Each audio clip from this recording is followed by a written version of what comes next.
വിശുദ്ധ മാർക്കോസ് എഴുതിയ സുവിശേഷം 15-ാം അധ്യായം 21 മുതൽ 32 വരെയുള്ള വചനങ്ങൾ. കുരിശിൽ തറയ്ക്കുന്നു.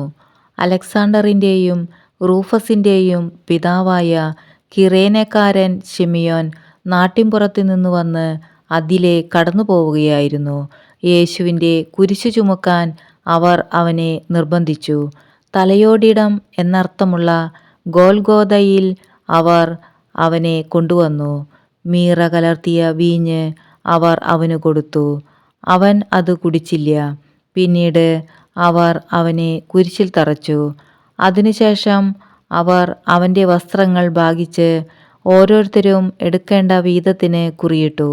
അവർ അവനെ കുരിശിൽ തറച്ചപ്പോൾ 3-ാം മണിക്കൂറായിരുന്നു. യഹൂദരുടെ രാജാവ് എന്ന് അവൻ്റെ പേരിൽ ഒരു കുറ്റപത്രവും എഴുതി വച്ചിരുന്നു. അവനോടുകൂടെ 2 കവർച്ചക്കാരെയും അവർ കുരിശിൽ തറച്ചു. ഒരുവനെ അവൻ്റെ വലത്തുവശത്തും അപരനെ ഇടത്തുവശത്തും.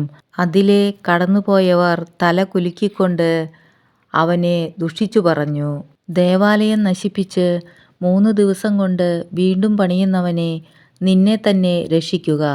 കുരിശിൽ നിന്ന് ഇറങ്ങി വരിക.